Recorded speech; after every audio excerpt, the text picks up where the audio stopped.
Thank you, Sarah. Nell and I are happy to be here, and good afternoon to everyone, unless you're on the West Coast. I guess you're still in the morning, so good morning to you out there.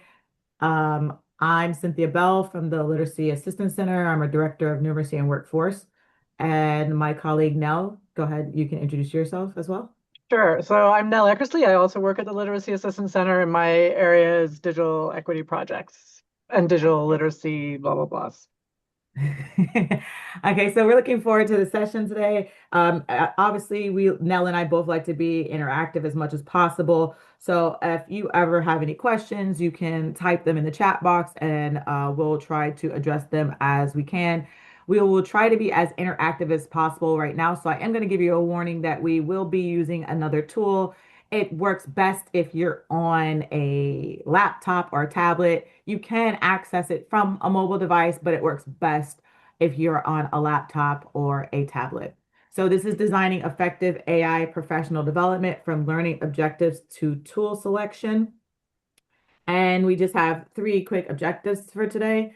We're going to deconstruct the learning goals and instructional routines because we want to make sure that we're all saying the same thing when we talk about these two subjects today. We're going to understand how to use the flow for developing engaging content, and then give you all a little bit of time to reflect on how the flow and AI tools can enhance your PD content. So Nell and I really wanted to be intentional about trying to look at this as professional developers because Nell and I are both professional developers, and the flow that we use when we are selecting an AI tool to help us to make engaging PD content. So it doesn't matter what your content area may be, like how my content area is math or workforce, and Nell's is digital literacy and digital equity. It doesn't matter what your content may be that you're delivering PD in. This is just the flow that she and I use when we're trying to get to using an AI tool to help enhance our professional development. So, with that in mind, Nell. Yeah. So this is a waterfall. You have to pay attention to the directions because it's very, very important. So you can click the next one if you want. There we go. So this is chat waterfall. We're going to ask you a question. You're going to type the answer in the chat, but you're not going to hit send until we tell you. And then everyone will send at the same time, and we'll get all your answers at one time. Okay. So here comes the question. Go, Cynthia. But to reiterate, don't Don't hit send. send. Yeah, type it in there, but don't hit send until we tell you. So, what is your favorite AI tool for developing professional development content?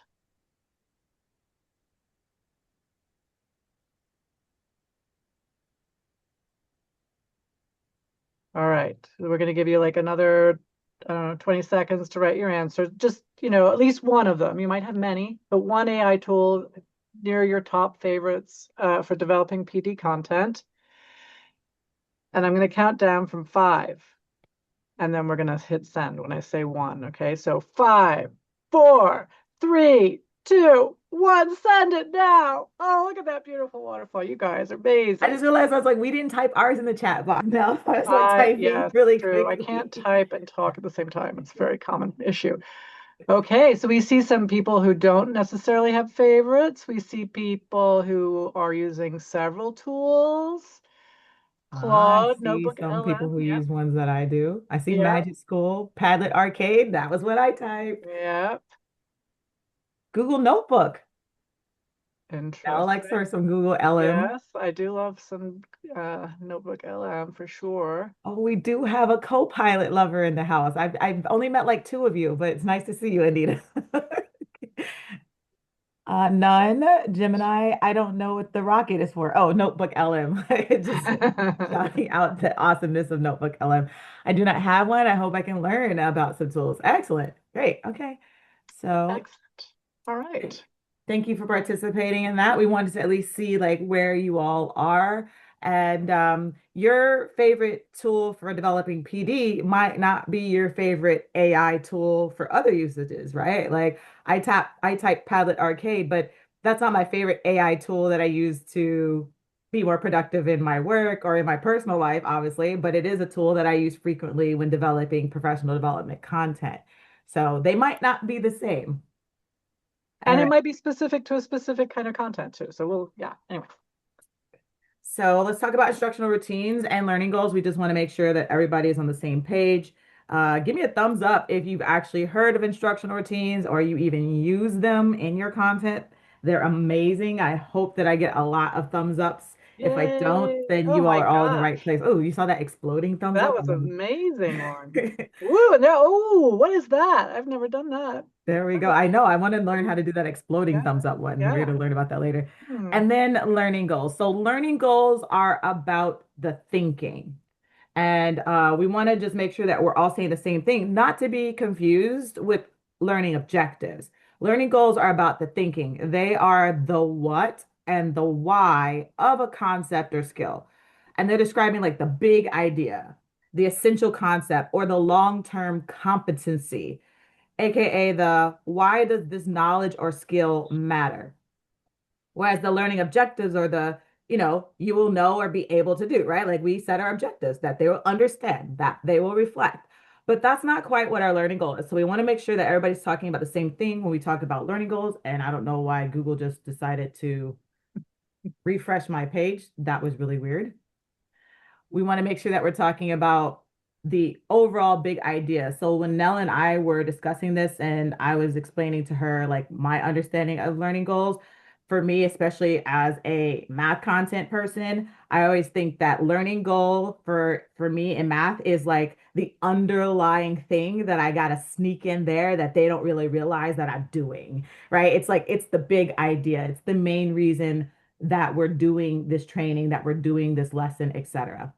Did you want to add anything on learning goals before we give our definition for instructional routines now? Well, I'll just say, so Cynthia and I co-present quite often, and we always love this opportunity. And we think like our brains just work slightly differently. And she's really good at labeling these things, and I'm kind of like, oh yes, I kind of do that, but I didn't know I could call it that. And this idea of a learning goal for me has been really helpful in sometimes narrowing down what I'm trying to get across in my workshop. Because I've sometimes doing a workshop, you're like, okay, well, it's called this, but I have to get in the, carrots and the peas as well. And then, it ends up going over time and whatever. So the learning goal concept to me is a very helpful to keep me honest to what is exactly the stuff I want to get out in this PD. Mm-hmm. AKA, why does this knowledge or skill matter? So, for those of us who didn't do the exploding thumbs ups on instructional routines, let's make sure everybody knows what instructional routines are. Instructional routines are specific and repeatable designs for learning, right? So they help set the expectation for the learner as well as for the instructor or the facilitator in whatever content. They're really super helpful. They kind of started in math classrooms, which is why I talk to math teachers all the time about it. And about 4 or 5 years ago, I started asking like RLA teachers or English language arts teachers, what are their favorite instructional routines? And I would get like a face of like, what's that? And I realized I was like, wow, we need to get this like to all of the content area because a good instructional routine is a good instructional routine. And it creates this expectation between the student and the teacher or the facilitator and the learner. And the key here, though, is around building crucial thinking habits, right? They are about building habits of mind, which Nell loves that in her content area around digital resiliency. I love that in my content area as far as those thinking habits that we want people to have when they're doing numeracy and maybe when you're doing ESOL, right? Or any content, right? We want to help people build crucial thinking habits, and instructional routines are a good way to go about doing that. So there are dozens and dozens and dozens of instructional routines. And because this is only a 60-minute webinar, we tried to narrow it down to a couple that work no matter what the content area is, right? So we're going to give you like four just for you to familiarize yourself with, and then we're going to actually do an activity around learning goals and instructional routines. So here's our first one. Same but different. This is one of my favorite instructional routines. I actually presented on this at COABE this year. Same but different. It takes when you compare two similar items side by side. It really is effective if you have visual items, right? I do this with workforce content. Like I'll have two pictures of a job description, two different job descriptions. It works really well with math. It works really well with science. Nell's also started doing it with her digital literacy trainings or, digital equity technology trainings. So you just need to have two things that you can put side by side. And it's not quite a compare and contrast per se. You want to have two things that are the same but different, right? Like, so for example, I will take a screenshot of the Google Classroom. It's on the browser version and a screenshot of the Google Classroom on the phone. They are the same because it's the same Google Classroom, right? But they're different, right? So that way we can help to start build navigation skills and things like that for people to understand how to take a platform that they're familiar with and moving it to a mobile device. So it's best for structural comparison, as I just said, and you want to have subtle, vital contrast. So this is an instructional routine where you give these two things and you give people a chance to recognize and understand how they are the same but different. You can also give sentence frames. Sometimes I would give sentence starters like they are the same because and different because or different how, right? Next, we got see, think, question. Nell started to like this one a lot more. She's going to talk to you about it a little bit more later. That's where you get some kind of text or data and you give a chance for people to make their observations, interpretations, and then they're driving thinking questions. This is a really good routine when you have like a lot of content that you want to unpack, but it doesn't even have to be for a lot of content. I like to use this when we're doing word problems, right? When I'm helping a teacher learn how to teach word problems, we go beyond like the 5-step word problem. That's not really helpful, right? Because it doesn't build a thinking habit, right? But see, think, and question does. So this is another good routine to help people. Yes, notice and wonder is a classic instructional routine. You're right. That's actually why we didn't throw that one out because everybody does notice and wonder. It's a very low hanging fruit. But yes, notice and wonder is an instructional routine. And then two truths and one lie. I'm pretty sure all of you guys have probably did this one, right? And maybe you didn't even realize that it was an instructional routine. And so this is a good routine to help you unearth deep misconceptions or to sharpen critical thinking skills and start to help to understand like where the lie is or the misunderstanding or the misperception is. If you are as a trainer, as a content developer, that's your learning goal, right? Like you're like, I have this thing that I know some people misunderstand and I want to get at fixing that. If that's my learning goal, two truths and one lie is where I go almost every time. And then last but not least, convince me that. I really like this one as well for both math and workforce content that I deliver, as well as any kind of professional development content that I deliver. And that's when you just take a specific claim and then you ask the participants to build a claim. I mean, you give them a statement, you ask them to build a claim. It's great for justification, defending a stance, and logical reasoning. So maybe like when I model this for teachers, I'll give them an example of like my statement might be all squares are rectangles, but not all rectangles are squares. I'll say that one more time in case you think of it. All squares are rectangles, but not all rectangles are squares.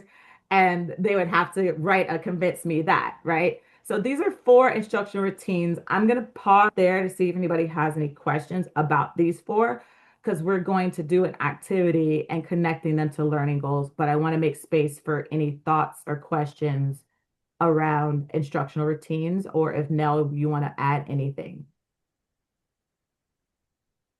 No, again, learning from Cynthia, the math folks have been working with these routines for a long time, and I think I kind of in digital resilience we talk about routines as well, but I don't think I've always thought about routines having that product of leading to more thinking. So sometimes I've probably used the term routine for something that we do routinely, and I like this idea of understanding that these are activities that really allow people to kind of consider and think through and notice things that sometimes, again, in technology, digital literacy training workshops, it's a challenge not to be a tour guide and just be like, okay, over here is the login and come over here, you'll see the blah, blah, blah, versus having folks discover on their own, which is they're learning so much more and they already know so much from doing that than having me tell them everything. So I find these amazing, and we are going to share a resource Padlet, which will have a link to the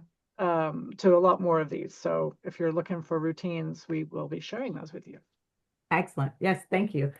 We definitely will be sharing, and there are a lot more, but these are the four that we find that work really well no matter what the content is, right? Because we know that you all are professional developers, and whatever content you're developing, you can use one of these routines in a training. In fact, I've used all of these routines in a training, probably in trainings within the last 3 months, right? Workforce trainings that I've delivered, math trainings that I've delivered, trainings for program directors that I've delivered. I've done all of these routines and any of those trainings. So it doesn't matter what the content is, these routines are really good to use. So, but you might be sitting there thinking, well, wait, I thought we were supposed to be talking about AI. Well, we are. We said this is about how you use a tool from the learning goal, right? So let's connect. Okay. So we talked about learning goals are the underlying why. Like what's the knowledge or competency or the skill, aka that thinking habit that you want them to actually develop in spite of the content, right? Not in spite of, but like separated for the content. Like the example that I gave, right? It was a math training, right? Or it was a digital literacy training, but the underlying goal that I had was I wanted them to start to develop this skill of looking for structure, right? That's why I did the same but different routine with the web browser version and the mobile version, because my real learning goal was I wanted them to start to look for and use structure, right? Like that's a very clear goal. That's why I did that routine of same but different to help build that thinking habit of look for and use structure. So we're going to give you all a chance, and we're actually modeling our flow right now, just subversively, right? We're going to give you all a chance to practice seeing if you can link an instructional routine with a learning goal. So we're actually going to give you all a link to a Padlet arcade. Oh, Nell beat me to it. I love having a coworker and a co-presenter because most of the time I have to like grab the link and drop in the chat box while I'm talking. So thank you, Nell.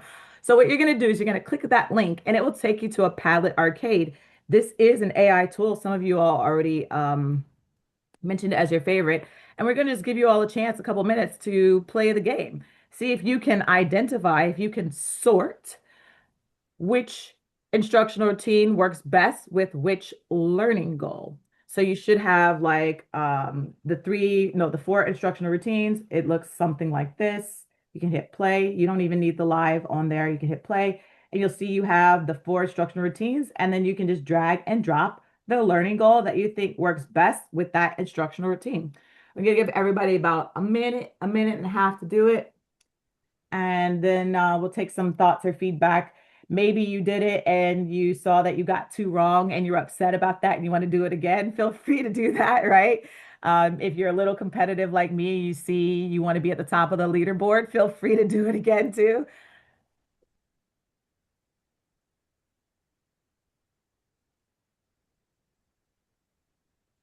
And if you do scan the QR code and do it on your phone, you're just going to have to scroll a little bit back and forth. So it does work on a phone too.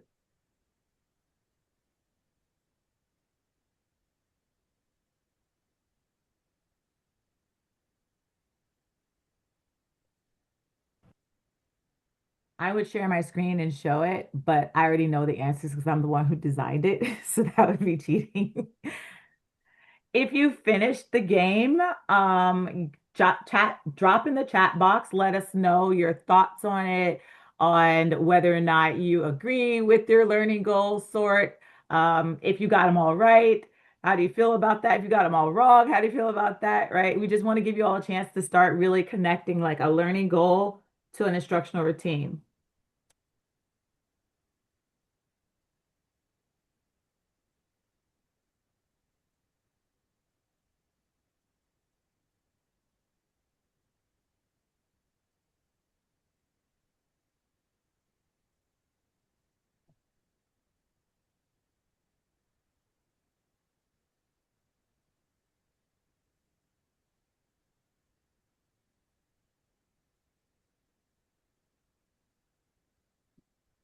If you happen to finish, let us know. That way we can move on, but we really want to give you all a chance to play around with it.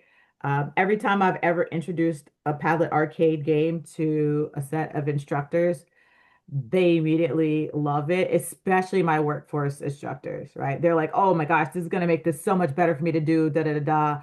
Padlet Arcade is an amazing AI tool, and this is only one of the kind of games that it can design for you. It took me maybe 3 minutes to make this game. Thanks, Kendra. And you can upload your own content into it, and that way it can make the questions related very directly to whatever you're working on. 100%. I love uploading a file to it and say like, hey, I want to do a matching activity on linear equations. Here's a linear equations worksheet. Design a matching activity for me, and it will do it and turn it into a game. 6 out of 7, not bad, Nadia. Good for you. Glad to know it took a few minutes to build this. It works great for this goal. Absolutely. All right. One more minute. Is Palette Arcade free? That's such a good question. Yes. And for now, it's unlimited. Yes. So unlike the free version of Padlet, where you only get the 3 Padlets, to active Padlets with Padlet Arcade right now, it's free and unlimited. Yes. You I do love have to that have a caveat Padlet. there right now because they're constantly updating. Like they just made a big update on Palette Arcade on that dropped this weekend, right? It's even better now this weekend than it was last week. So I'd say if you want to start using it, use it now. Make as much content as you can now and add it to your library. But for now, it is definitely free. I haven't seen any signs that they're planning to not make it free or unlimited. But I would say make as many as you can if it's something that you're interested in or you're familiar with, or maybe after today's session, you see how you could use it for your content. Make as many contents as you can and then add it to your library, right? Like from so you have my games here, right? Under that, and that would be all of the things that's in your library. As you can see, it just popped up. It says Piper 2. That's their upgrade. This upgrade just dropped this weekend. So the Padlet Arcade is even better now than it was last week. Any other questions about Padlet Arcade? So if not, we'll move on. So we wanted to give you all a chance to try to start to think about how you can link your learning goal to an instructional routine because those are two of our steps in our flow. Remember, we said in our objectives, we're going to give you all the flow. And those two are two steps in our flow, an instructional routine and a learning goal. So Nell is going to introduce our flow, and then we're actually going to share with you all how we use that flow because Nell and I are both actively professional developers, as most of you all are, and we are delivering trainings. And every time she and I got together to plan this training, we were like, well, I have a training on Friday that I'm working on, and I just used this flow. And then 3 weeks later, we'd meet again, and I'm like, well, I did another training and I changed the flow, and so now I want to talk about a different training, right? Like, so we found that we use this flow consistently when we're developing a PD training. So now, it's on you. Go ahead. Right. So you can see on the slide, there's 4 steps to this flow. The first step is the content or skill, often identified by the title of your workshop, perhaps, or some of the things that happen. You may be hired to give a workshop on a specific topic, but that would be the content or skill. And then you have your learning goals. So while it might, I mean, I'll take you through my example in a moment. So anyway, we had our content and our skill. The next step is our learning goal, which we just discussed how to think about your learning goal, what you want people to really take away from your workshop, not in the kind of outcome sense, but in the bigger sense. And then the instructional routine. What instructional routine helps to develop that learning goal or supports that learning goal? And then we get to the AI tool at the end of all of that. So, and I would use this flow even just for regular technology, not just AI, in that sometimes we are drawn, and this happens a lot when I talk to teachers, like you show a cool digital tool or an AI tool, and people are like, oh my gosh, I have to do a workshop on that tool. And it's like, well, that tool supporting what it is you wanted people to get to? Like, what is, back it out, right? We need to come that direction. The tech and the AI come after you've thought through these other parts of what it is you actually want. And it might be that there's no AI tool and that this is not a training that needs the AI included in it, or you're using it in a very specific way. All right, so let's go to my example. Can I just put a pin Yes. on the instructional routine part? Because maybe you're sitting there thinking, well, I don't need to use the instructional routine. And you're right, right? But notice the key word there for me is engaging. This is why I talk to my instructors a lot about instructional routines because they are just a lot more engaging, right? Instead of just like, well, we talked about the content or we did a KWL, right? Which a KWL can be an instructional routine, right?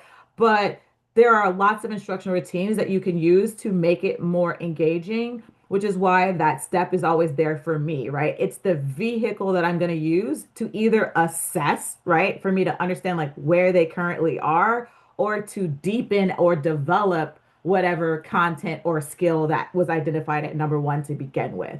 And you might find that you use more than one instructional routine in a training.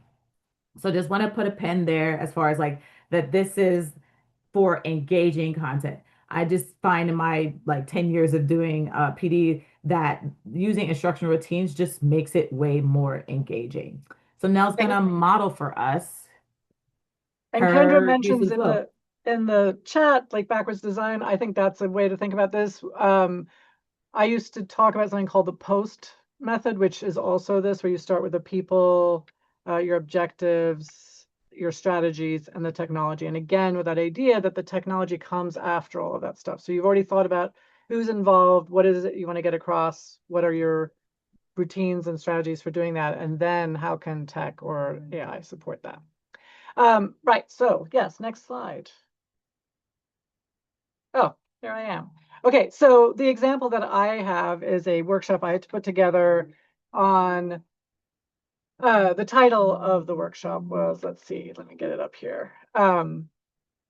It was called AI Friction by Design, Moving from Cognitive Offloading to Critical Inquiry. And I was doing this for a group of folks who I knew in the room I was going to have a mixture of people who were very negative feelings about AI and didn't really believe it could be used for good. And then people maybe who were really embracing it and maybe going like using a lot, but not maybe so intentionally. And this idea of friction was very interesting to me in that technology tends to take away friction, right? Like that's why technology attracts us because it makes something easier. But you can actually use AI to include friction, and how can we consciously, intentionally do that? So that was the title. My learning goal was that the participants would understand promising ways to incorporate AI that would include this intentional friction.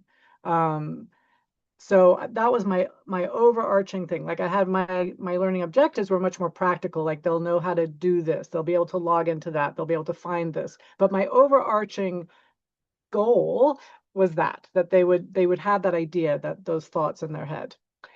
You can click the next one. I think I'm on to my instructional routine now. Okay, there we go. And then my instructional routine was the see, think, question one, in which I think I use a lot without even necessarily knowing that title, which is to have people go in and play with something, and then let's discuss what that was like, and have them ask questions or think about how they could use it differently or how it could have been developed or whatever. And in this particular workshop, we looked at a couple of different things, but the main one that they really worked on were these Gemini gems. And the idea was to create to play with a Gemini gem that was called a Socratic partner. So the idea with a gem is that you basically are creating a repeatable prompt, but you're including in that kind of a persona, what the persona should do, what the boundaries are, and what it should look like at the end of the day. So the Socratic partner, you go into Gemini and you say, okay, you are a Socratic partner. Uh, People are going to ask you to write essays for them, and you cannot write essays for anybody. When someone asks you to do that, you need to ask them probing questions. And then there was a little bit more in the prompt.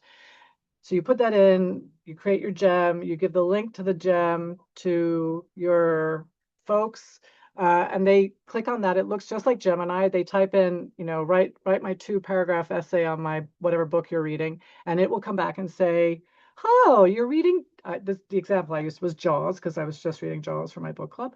Oh, you're reading Jaws. What do you think are the meanings of blah, blah, blah? Or how would you describe blah, blah, blah? So it creates this process where the student actually, or the teacher, whoever you're working with, is thinking through uh, a deeper meaning to their answer, rather than just replacing it by having AI just do the work for them. Um, so the idea in the workshop was that people would try to kind of break the Socratic partner by getting it to actually write the essay, and it never did. And then we discussed afterwards, like, how could that be used in their classroom just as it was?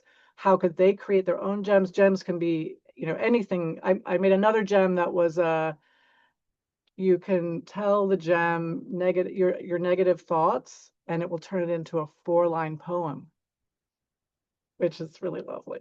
So you can do anything with a gem, but this was a specific purpose of the Socratic partner gem. And I think it worked well. I think people were able to go in and play with it. They were able to think through their particular situations with their students, how this could work or where the challenges would be. We immediately hit some challenges even in the room we were in, where people weren't logged into Google and couldn't get to Gemini to make their own gems. But I think it got us to the learning goal. I think everybody left that workshop understanding that you could create intentional friction using AI tools that actually deepen and extend learning rather than, offloading it. That's my example, Cynthia. I love it. I was also trying to make sure that I dropped your content, your learning goal, your instructional routine, and your chosen AI tool in the chat box for anybody who wanted him like in writing. I like every time Nell would talk to me about one of the gyms, I'm like, that sounds super cool, but I don't have the cognitive load right now to try one. But every time she talks to me about it, I'm like, I'm totally gonna go do that next, right? Like, because it sounds really interesting.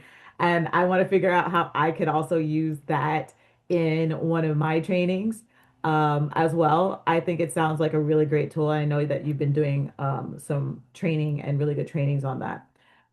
Okay, so then I will model how I used it in a session as well, this exact flow in a session for me. So my workshop title was Effective Integration, Making Digital Literacy a Natural Fit. Ah, see, you all thought I was going to do a math training. Haha, switch it up for you. Actually, I did this training for a peer learning community that we run with 7 programs in New York City. So it was workforce instructors, math instructors, social studies instructors, RLA instructors. So it was like a general audience kind of workshop, but all of the programs are really focusing on integrating digital literacy into their content, no matter what their content area is. So this workshop, the content was that I want to help them learn and figure out and understand that you can integrate digital literacy into your content, no matter what the content is. So the learning goal was for participants to understand that instructional routines, because instructional routines are the vehicle that I like to use, right? For participants to understand that instructional routines are a good vehicle to develop digital literacy skills in an engaging way, no matter the content, as long as you're first intentional about the skills and the goals. Right. So my real goal here was to get them to build that thinking habit of being intentional about the skills and not so like broad, because I've noticed that a lot of my instructors that I would work with and talk to about digital literacy, they would always start with a tool. They would say, well, we do digital literacy because we put the students on the laptops and they do essential ed. And the question I would ask every time is, well, what digital literacy skills are they gaining when they do essential ed? And it would be like crickets, right? They're like, well, we do digital literacy because we use Google Classroom. Same question. What skills are they gaining when you do Google Classroom? So my real learning goal was I needed them to start to understand and develop this thinking habit that they got to first start with the actual specific skills and the learning goal, and then use an instructional routine to help develop or assess those skills and learning goals in an engaging way. Nadia said, yeah, I've had similar experiences. Yes, I have that experience quite frequently, right? Whenever I talk to program directors about digital literacy, it's, well, we use this tool. And I just ask the same question every time. So we did learning goal. And so the instructional routine that I actually used all three. I used 3 of the 4 routines. So this was a 1 hour training. And yes, I still use three instructional routines. We did Convince Me That, we did Notice and Wonder, and then we did a Same But Different. So those were the three instructional routines that I used throughout this training to help me get at this goal, to help them recognize what the skills were. So the Notice and Wonder was like a skill around navigating a website. So I pulled a website and built a Notice and Wonder tool framework for them, and they did the Notice and Wonder from that website. And then, oh wait, let me give my tool first because then I'll tell you how I used it because I'm about to give it away. So the routines I did was Convince Me That, Notice and Wonder, and Same But Different. And the tool that I used, right, to make my job easier to build those through routines, I use Gemini. Me and Gemini are like this. I love me some Gemini, right? I use Gemini to help me build those three routines of Convince Me That, Notice and Wonder, and Same But Different, right? So I already started with that. And then I went to Gemini. I said, Gemini, here's my workshop that I'm doing. Here's my learning goal that I'm doing. And I want to build a Notice and Wonder. And I want it to be from a website. And I want it to be a website that most of the programs would have their students to use. So we ended up on like the New York City health website. And so that was the website that I used to have them to do the Notice and Wonder activity. And I asked it to give me some framework prompts for the Notice and Wonder. So it wasn't just a notice, like it was actually specific questions like, what did you notice when you looked in the right-hand corner, right? And then for Same But Different, that is how I got that Google Classroom activity that you all have heard me talk about a couple of times. I told Gemini, I want to do a Same But Different, and I want to get at the skill of looking for and using structure and helping them to see how they could develop that for their students. And Google Classroom is a tool that they all use. That's literally like the prompt I gave Gemini. And Gemini said, oh, well, why don't you do like the browser version and the mobile version? And so all I did was go and screenshot the web browser and the mobile version, and I built that routine.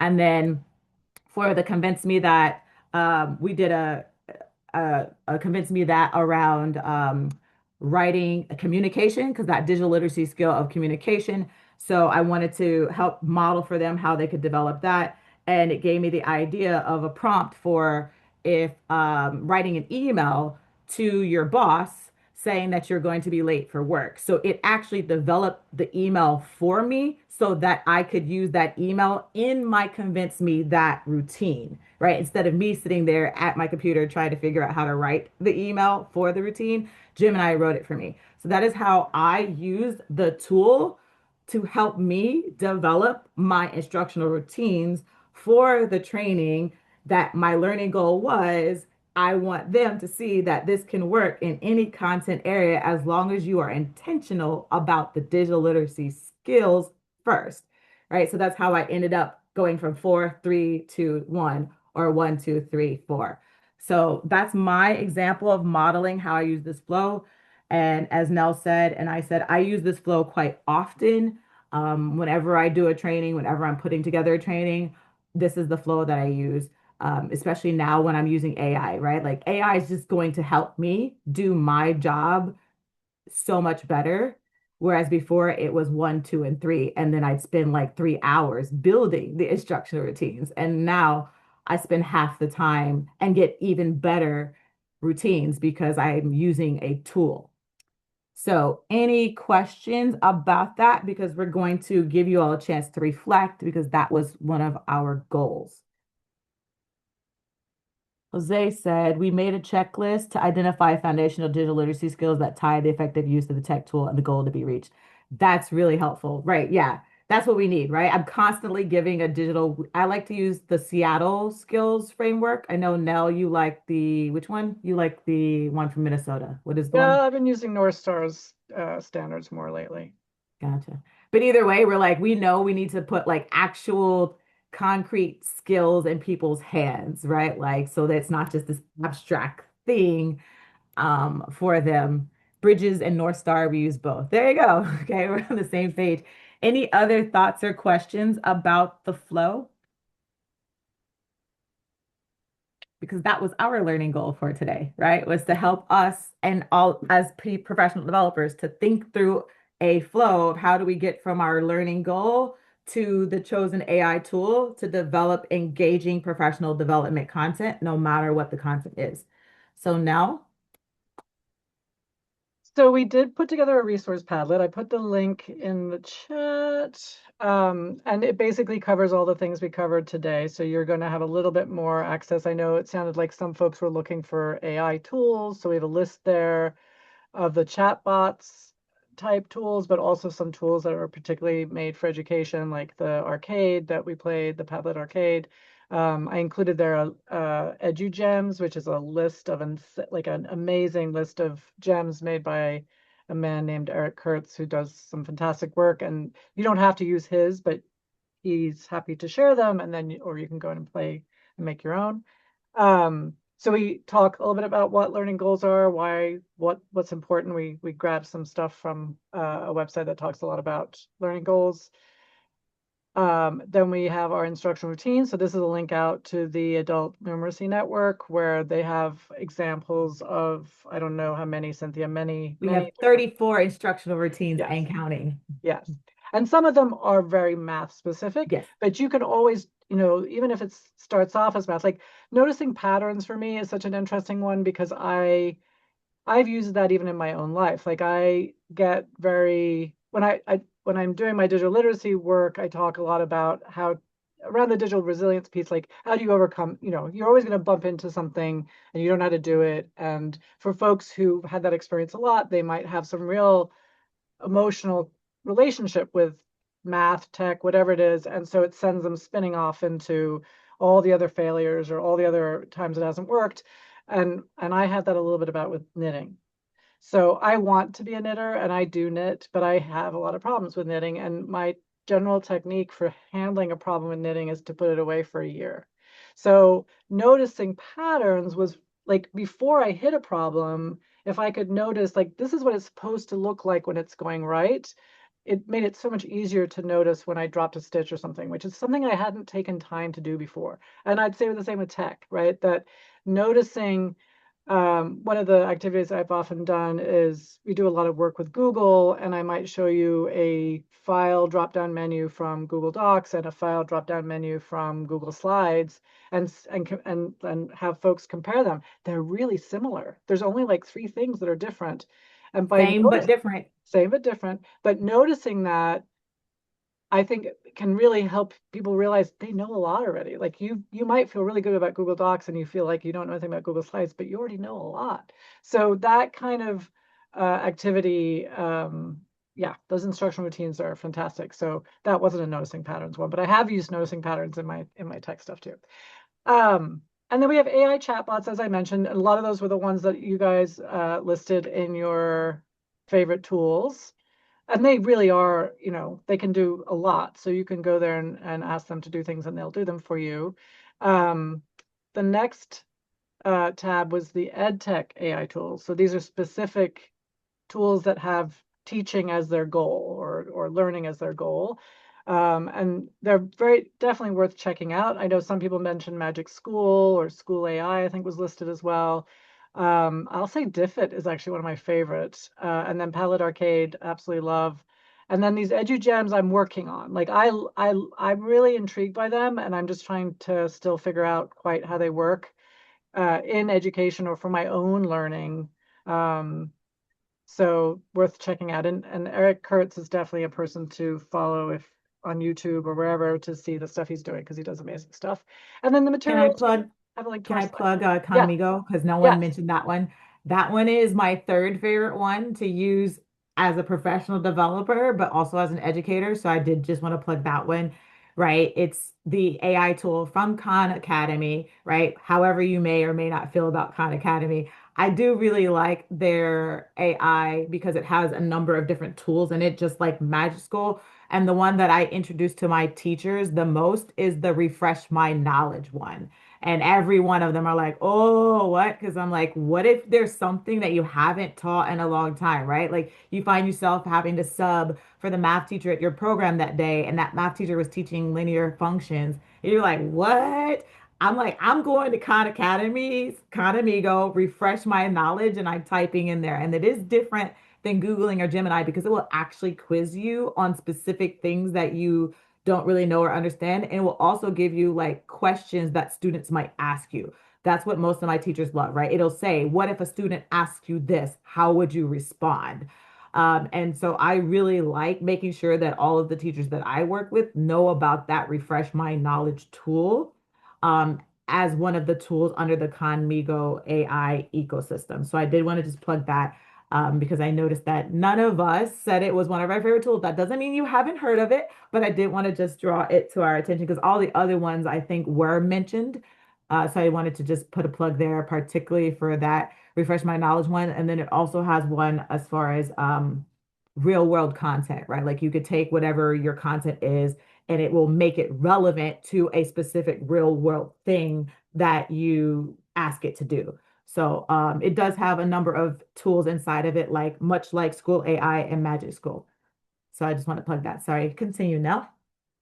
So we want to make sure we get time for reflection. Yep, I mean, the last one was just to say the slides from today's session are there, and so you'll have access to everything we've shown you today.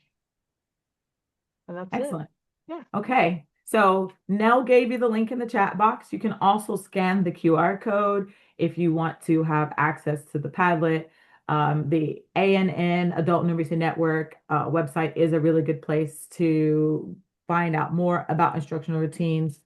And last but not least, we want to give you all a chance to reflect because that was our third objective. Think about your practice as a professional developer. Reflect on your last PD that you designed, just like how we were just talking about one that we've designed. How could the workflow for developing engaging content help to enhance it? Maybe you did one, two, and three, but you didn't take it all the way to the AI tool. Or maybe you did one, two, and four, but you didn't think about an instructional routine because you never really heard of them that much, right? So we want to give you all a chance to reflect on that. If you'd like to share your reflection in the chat box, feel free to do that. But we want to make space for everybody to have a chance to reflect because that is just good professional development.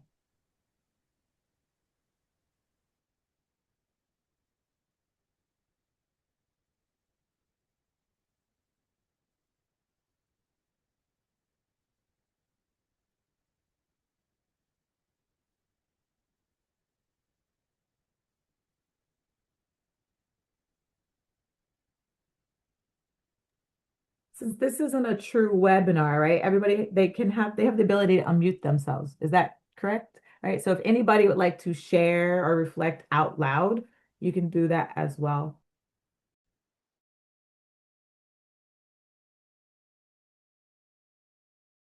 I'm glad we got a chance to expose you to instructional routines, Chad. They are a really good method or vehicle, as I like to call it, for developing engaging content.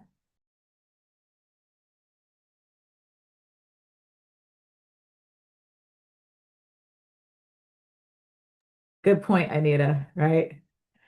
I would talk to my instructors a lot about using instructional routines, and it was the same thing. I'm like, wait, I should be using the instructional routines not just to model them, but actually for my learning goals as a professional developer as well.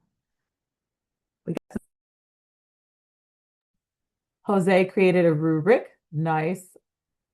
We love rubrics right now. So I'll continue to refine my presentation skills. Nice. I love that the fourth tool is he uses AI to evaluate the rubric. Work smarter, not harder, right, Jose? Sometimes I get so involved with the content that I've forgotten the instruction routines or even the larger learning goals. I'm glad you use AI to help organize, but I need to be more aware of learning goals. Yep. For me, I harp on the learning goals a lot, right? The learning objectives I find are easy to write. Students will know and be able to do. And I'm like, great, but what is it that you're really trying to have the people walk away having a deeper understanding of? Anybody else? Okay, if not, we'll take questions and then we're basically done. Any questions that anybody might have?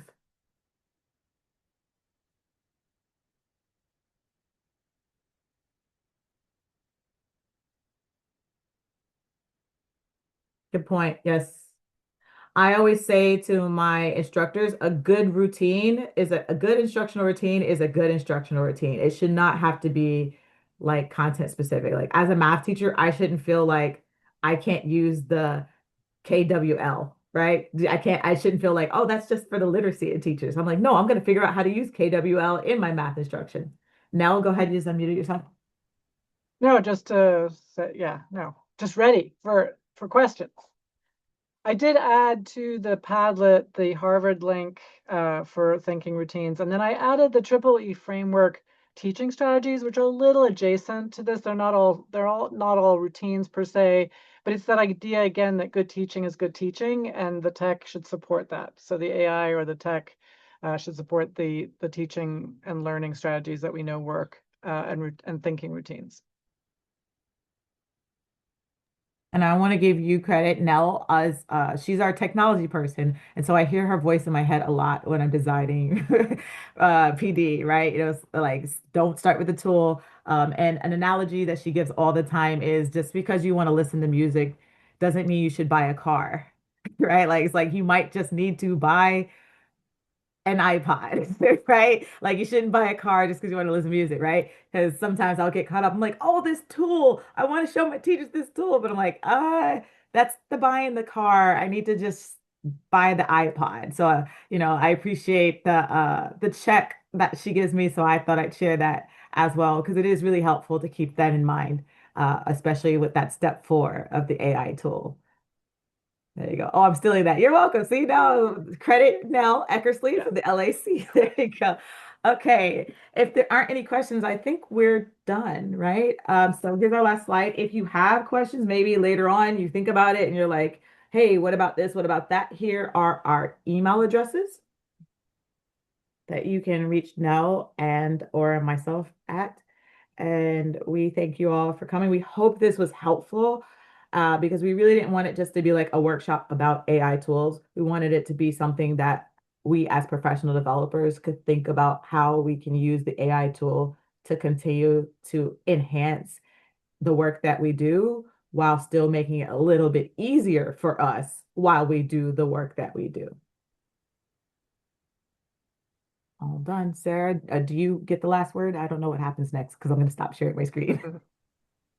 I don't know. Do I get the last word? But the last word should be thank you very much to both of you. This was so fun. This was very informative and very helpful. We appreciate you and sharing and those ongoing resources. I did throw in the chat as well, the place on our website where the recordings are posted. That's something that Nell always takes care of. So I'm sure she'll promptly Yeah, post the recording and the that'll be great. slides. And also, if you have not completed our member survey or you haven't completed it recently, please do that because we are looking for additional topics for the coming year. So, and if you have a topic and or a presenter, or I mean, we've got all this great knowledge, collective knowledge sitting here today, and you know, folks, please bring it our way. Fill out that survey, or I can throw my email in the chat as well. You can also let Nell or Cynthia know, or any board member, and they will funnel that to us. So, thank you all very much. Um, we were kind of wondering who all would show up in June, so we're very thrilled with the response today. But thank you all very much. Anything else? You guys, Cynthia, you want the last word? All right. Thank you, Bye. everybody. Bye.